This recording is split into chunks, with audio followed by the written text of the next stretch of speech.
It was November 1995, and Princess Diana's world was crumbling. The divorce proceedings with Charles were dragging through every tabloid in Britain. The media followed her every move, dissecting every outfit, every expression, every breath she took. But what the photographers didn't know was that 3 nights a week, Diana was disappearing completely. At 2:30 a.m., when London streets were empty except for street cleaners and late-night taxi drivers, a woman in a dark coat and baseball cap would slip through the back entrance of Great Ormond Street Children's Hospital. No royal protection officers, no media alerts, no palace protocol. Just Diana, alone, seeking something she couldn't find in the gilded corridors of Kensington Palace. "I need to feel real again," Diana had confided to her private secretary just weeks earlier. "Everything in my life feels like a performance. I don't even know who I am anymore when the cameras aren't rolling." These secret midnight visits had started as an escape, but they were becoming something much more profound. Diana would walk the quiet halls, sometimes sitting with children who couldn't sleep, reading stories, or simply holding tiny hands that reached out in the darkness. But on this particular November night, she was about to encounter someone who would change everything. Margaret Collins had been a night nurse at Great Ormond Street for 25 years. At 52, she'd seen every kind of heartbreak and miracle that pediatric medicine could offer.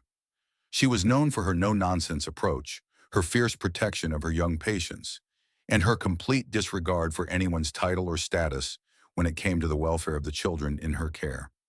When Margaret first spotted the mysterious late-night visitor 3 months earlier, she knew immediately who it was. But unlike everyone else in Diana's life, Margaret didn't treat her any differently. No curtsies, no "Your Royal Highness," no walking on eggshells. To Margaret, Diana was just another woman who seemed lost and was looking for purpose in the pediatric ward. "You keep coming back," Margaret had observed during Diana's second visit. "Most people visit once for the photo opportunity and never return. What are you really looking for here?" Diana had been surprised by the directness. In her world, people either fawned over her or spoke in careful, diplomatic phrases. Margaret just spoke truth. "I don't know," Diana had answered honestly. "I just know that when I'm here, I feel like myself." That night in November started like the others. Diana arrived at 2:30 a.m., changed from her coat and cap into a simple sweater and jeans she kept in Margaret's locker, and began her rounds.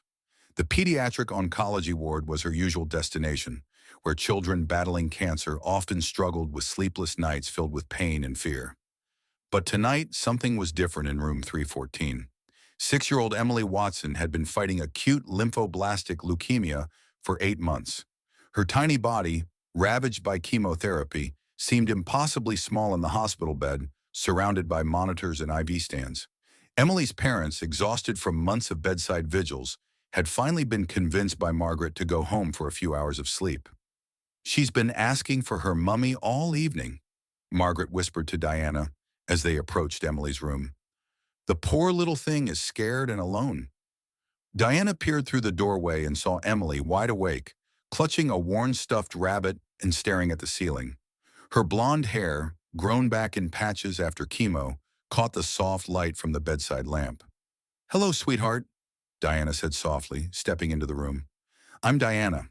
I couldn't sleep either, so I thought I'd come visit." Emily turned her head, and Diana was struck by the child's enormous blue eyes, so much older and wiser than any 6-year-olds should be. "Are you an angel?" Emily asked in a whisper. Diana felt her heart break a little.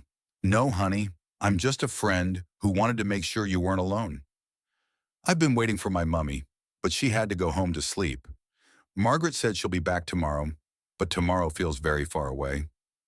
Diana sat on the edge of the bed, her natural maternal instincts taking over completely. "Would you like me to sit with you for a while? Sometimes it's nice to have someone nearby when the night feels too long." Emily nodded and, without hesitation, reached out her tiny hand to take Diana's.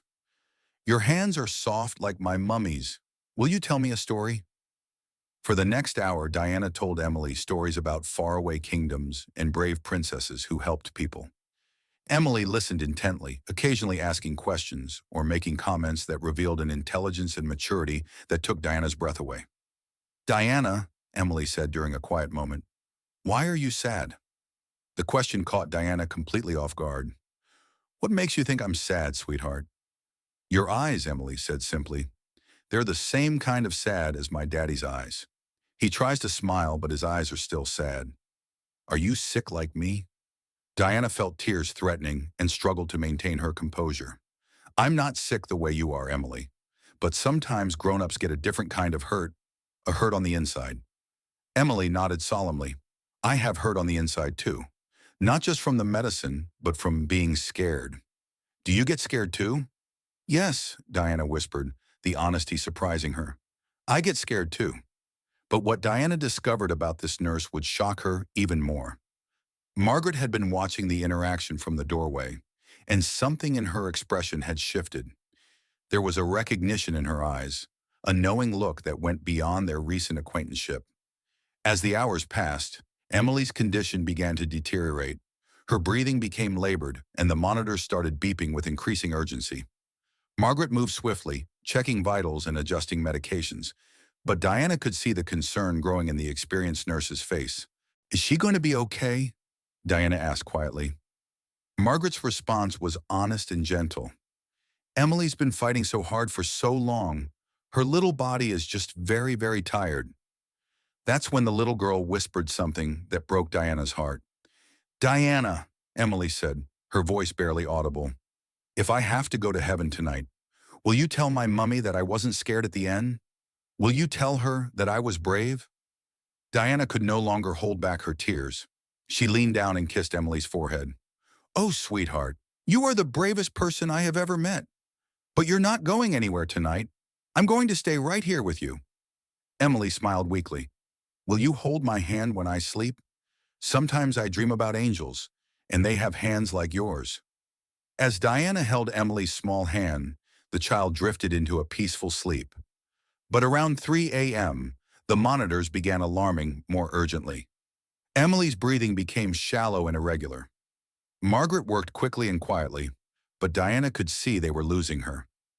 What happened at 3 a.m. that night changed everything.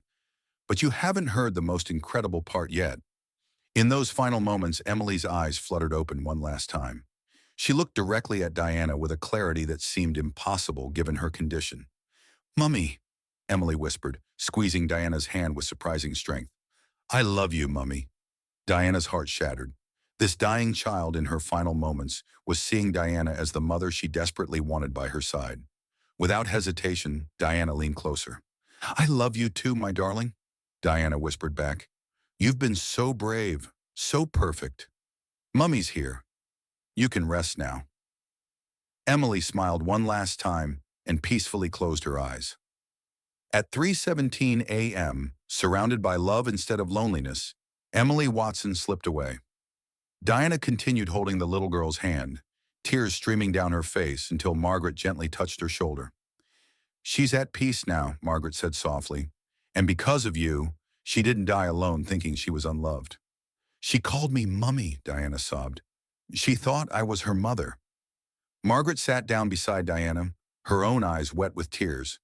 She knew exactly who you were, but in that moment, you became what she needed most. That's what real love does.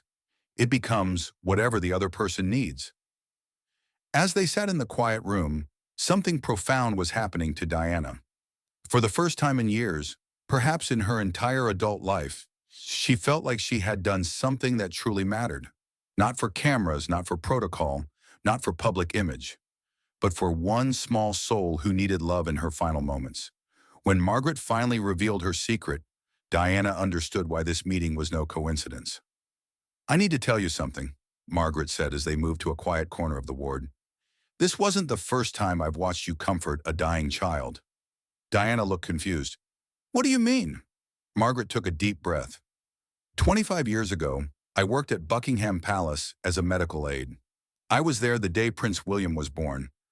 I was also there during your darkest moments early in your marriage when you struggled with bulimia and depression. Diana's eyes widened in shock. You were at the palace? Why didn't you ever say anything? Because you were different then.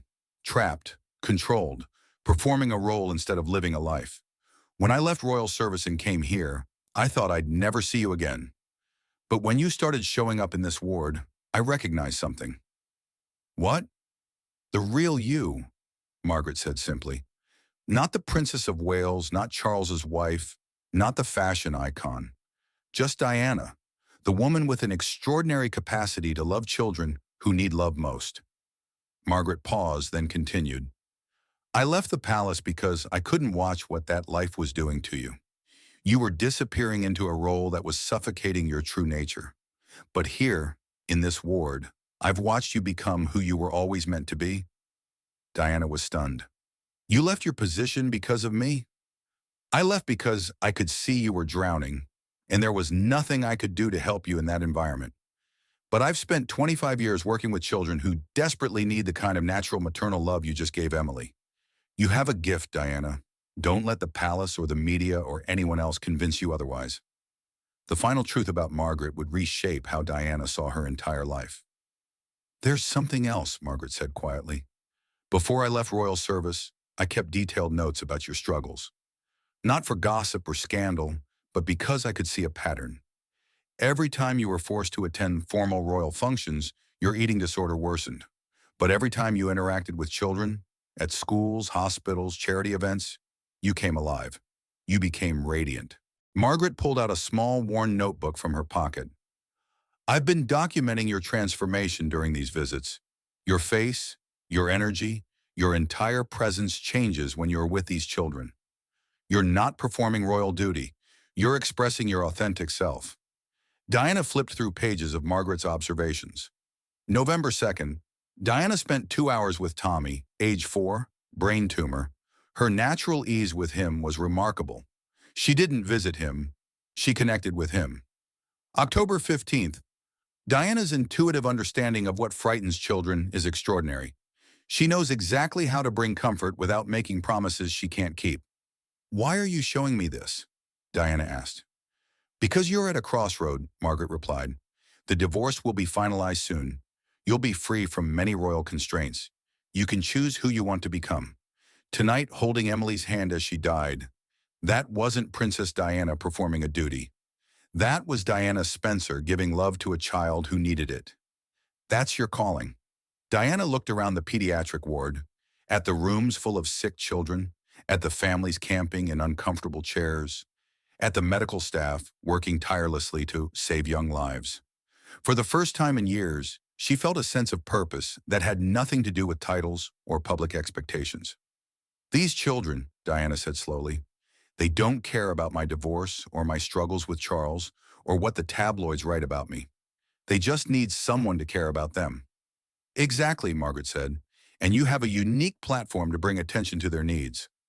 You could transform pediatric care, research funding, family support systems, not because you're royal, but because you genuinely love these children and they love you back. Diana thought about Emily's final moments, about the trust in that little girl's eyes, about the profound peace she'd felt while providing comfort instead of seeking it. Margaret, Diana said, what if I told you I wanted to make this my primary focus? Not just secret midnight visits, but a real public commitment to children's health and welfare? Margaret smiled, the first genuine smile Diana had seen from her. Then I'd say Emily's death wasn't meaningless. She showed you exactly who you're meant to be. As dawn broke over London, Diana made a decision that would define the rest of her life. She would use her remaining year and a half not just to recover from her divorce, but to build something meaningful. She would become, officially and publicly, a champion for children who needed advocates. Walking out of Great Ormond Street that morning, Diana was no longer the same woman who had entered seeking escape from her troubles. She had found her mission. In the months that followed, Diana's approach to public life changed dramatically. She began working closely with pediatric hospitals, AIDS clinics, and children's charities around the world. Her famous landmine campaign grew from her understanding that war's innocent victims were often children. Her willingness to hug AIDS patients came from learning at Great Ormond Street that sometimes touch is the most powerful medicine. Margaret continued working at Great Ormond Street, but now she had a special role as Diana's unofficial consultant on pediatric issues. Together, they developed programs to support families of critically ill children, improved funding for childhood cancer research, and created protocols to help children cope with extended hospital stays. Every time I see you with these children, Margaret told Diana during one of their many conversations, I remember why I stayed in nursing for 25 years. You remind them, and me, that healing isn't just about medicine. It's about love. Diana's transformation was noticed by everyone who knew her. She found her calling, her friend Rosa Monkton later said. She finally understood that her greatest gift wasn't being beautiful or famous. It was her ability to love children who desperately needed that love. When Princess Diana died in Paris on August 31st, 1997, Margaret was among the millions who mourned not just a public figure, but a woman who had discovered her authentic purpose. At Diana's funeral, Margaret carried a simple white rose and a photo of Emily Watson. People remember Diana for many things, Margaret reflected years later. Her style, her charity work, her troubled marriage. But I remember her for who she became in room 314 that November night. She became a mother to a dying child who needed a mother's love. That's when she stopped being a princess and became something much more important, a woman who understood that love is the most powerful force in the universe. Today, the Diana Princess of Wales Memorial Fund continues supporting children's causes around the world. Great Ormond Street Hospital has a wing named in her honor, but perhaps the most fitting memorial to Diana's transformation is the countless children who receive better care, more love, and greater hope. Because one night in 1995, a princess learned who she really was by holding the hand of a dying little girl. Emily Watson's grave in North London bears a simple inscription, "Beloved daughter, whose final gift was showing an angel how to fly." Margaret Collins, now retired, visits that grave every November 15th, the anniversary of the night that changed everything. She always brings two roses, one white for Emily and one pink for Diana. They saved each other that night, Margaret says. Emily showed Diana her purpose, and Diana showed Emily what love looks like when you're scared and alone. That's what miracles really are, moments when broken people help each other become whole. The hospital worker who made Princess Diana cry at 3 a.m. didn't just witness a royal breakdown, she witnessed a transformation that would touch millions of lives around the world. Because sometimes the most important moments in life happen at 3 a.m. in a children's hospital, when titles don't matter and only love remains. And sometimes the greatest gift we can give someone is showing them who they're truly meant to be. If this incredible story of compassion and transformation moved you, make sure to subscribe and hit that thumbs up button. Share this video with someone who needs to hear about the power of finding your true purpose through helping others. Have you ever witnessed a moment when someone discovered their real calling? Let us know in the comments. And don't forget to ring that notification bell for more amazing untold stories about the heart behind history's most beloved figures.